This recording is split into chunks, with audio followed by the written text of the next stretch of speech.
Halo semuanya, perkenalkan namaku Brian Zelik Suwandi, aku dari SMA Negeri 1 Lawang. Katanya SMA Negeri 1 Lawang ini merupakan SMA paling favorit yang ada di daerahku. Ya gimana nggak favorit, Lawang SMA Negeri satu-satunya di sini cuma SMA Negeri 1 Lawang. Anggitmu ah. Oh iya, aku ini kan pelajar ya. Sebagai pelajar yang berbakti pada guru, aku itu selalu mengikuti apa-apa yang dikatakan sama guruku. Disuruh belajar ya belajar, disuruh ngerjakan tugas ya ngerjakan tugas. Sekarang aku disuruh ngelucu sama guruku di depan kamera ini. Iya, aku disuruh ngelawak sama guruku.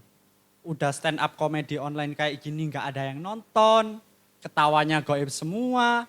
Ini panitia gimana sih bikin lomba ini? Angel, angel. Ngomong-ngomong tentang sekolah, dulu waktu ada pengumuman kalau aku keterima di SMA Negeri 1 Lawang itu aku seneng banget. Karena dari TK sampai SMP aku itu selalu sekolah di sekolah yang sama. Dan dulu sekolahku itu adalah sekolah swasta. Dan baru kali ini aku sekolah di sekolah negeri. Dan aku melihat ada banyak perbedaan antara sekolah swasta dan sekolah negeri. Dulu di SMP, karena SMP ku terbilang masih baru. Jadi waktu itu peserta didiknya itu cuma ada 11. Iya, 11. Dan itu pun waktu semester 2 ada satu murid yang keluar. Jadi tinggal 10 siswa. Udah kayak keluarga Gen Halilintar aja itu. Yang ketua kelasnya Asyap kayak gitu. Dan gak enaknya dengan peserta didik yang cuma 11-10 murid itu. Dulu itu aku gak bisa ngerasakan yang namanya ngelimput atau bolos pelajaran.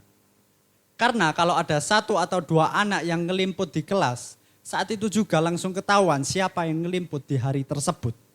Beda sama SMA. Di SMA ini temanku itu terbilang cukup banyak, bahkan 40 kali lipat banyaknya dibanding teman SMP. Dan hebatnya di SMA, di sini kalau ada anak yang ngelimput, itu pasti gak akan ketahuan sama gurunya. Karena apa?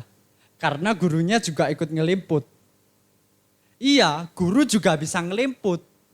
Bukan cuma siswa aja yang bisa ngelimput. Dan gak tahu kenapa ya, di sekolah swasta itu selalu cenderung identik dengan seragamnya yang mini-mini. Yang ketat-ketat, pendek-pendek. Gak cowok, gak cewek itu sama aja.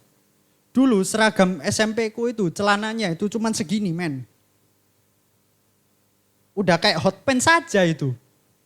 Dan saking mininya seragamku, itu kalau aku tes di lembaga sensor Indonesia, itu aku udah gak lulus sensor aku. Ngeblur semua. Dan waktu itu, aku itu disuruh daftar ulang ya. Waktu itu ada daftar ulang untuk masuk ke SMA. Dan waktu itu aku juga disuruh untuk menggunakan seragam SMP. Bingung dong aku. Dan waktu aku jalan di koridor sekolah itu ya, itu guru-guru sama siswa lainnya itu pada ngeliatin aku semua gitu. Seksi banget dia. Dan waktu itu aku ingat ada satu guru yang langsung mengkritik aku di tempat saat itu juga. Mas, kamu ini mau sekolah atau mau piknik? Ya ampun Pak, ini seragam SMP Pak. Ya ampun, belum jadi siswa semanela aja aku sudah dihujat sama guruku. Tapi untung ya sekarang seragamku itu sudah benar. Celanaku ini sudah panjang dong. Udah gak kayak SMP dulu lagi aku. Terus di SMP itu aku juga sering ikut lomba-lomba. Tapi gak pernah menang. Menang pun waktu itu aku menang secara tidak terhormat. Jadi ceritanya dulu aku waktu itu ikut lomba catur. Selayaknya lomba catur pada umumnya kami itu berdua saling berhadapan menghadap papan catur masing-masing. Dan itu di tengah-tengah permainan kami bermain catur. Ternyata si kampret ini bersin dong. Saking dahsyatnya bersinnya dia itu bidak catur di depannya itu sampai ambrol semua. Waduh, wangelis. Ambrol dan dia itu lupa dengan lokasi bidak caturnya itu. Dan otomatis aku dong yang jadi pemenangnya. Ya menang secara tidak terhormat sih. Karena dulu di SMP itu aku gak pernah fokus gitu di salah satu mata lomba. Semua lomba itu selalu aku ikutin. Mulai dari lomba catur, futsal, sepak bola, renang, mosingan, balap liar, semua aku ikutin. Tapi sekarang di SMA ini aku sudah gak pernah ikut gitu-gitu lagi. Aku sudah gak pernah ikut lomba-lomba lagi. Karena aku sadar diri. Sekarang waktunya untuk fokus belajar, menatap masa depan yang cemerlang. Sebelumnya aku mau mengucapkan kata umpatan kepada manusia bernama Wei Guxian. Siapa dia? Dia adalah orang pertama yang terkena virus corona. Gara-gara si kampret ini, semua siswa di seluruh Indonesia, bahkan di seluruh dunia, mendadak jadi pengangguran. Kenapa aku bilang pengangguran? Karena kami di rumah itu gak ngapa-ngapain. Swear. Soalnya dulu awal-awal homeschooling itu, guru-guru di sini itu belum siap dengan pembelajaran secara virtual. Jadi kami siswa di rumah itu kerjaannya cuma rebahan. Terus habis itu kalau malam ngeronda, stalking Instagramnya Gisel. Udah bener-bener gak ngapa-ngapain. Tapi homeschooling ini makin lama itu makin ngelunjak ya. Tugas-tugas itu jadi makin banyak. Itu ya tugas kalau dibandingin sama tugas DPR. Masih banyakkan tugas kami daripada tugas DPR men. Dan yang paling aku gak suka waktu ada tugas homeschooling ini adalah tugas membuat video. Apalagi disuruh membuat video TikTok.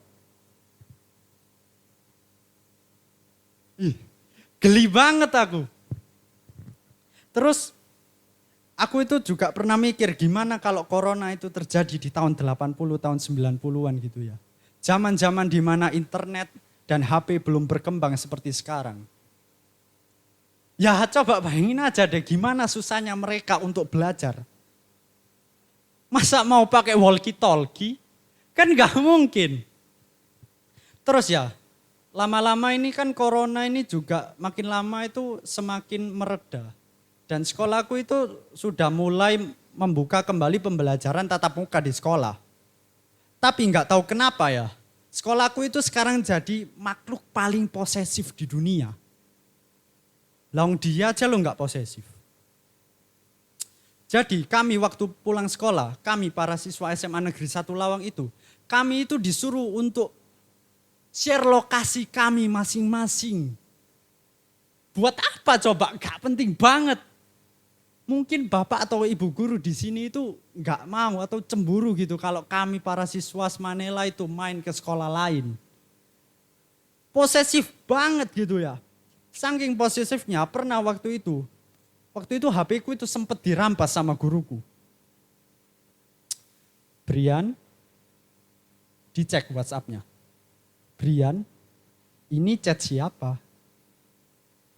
Kamu selingkuh ya sama sekolah lain? Sekian namaku Brian.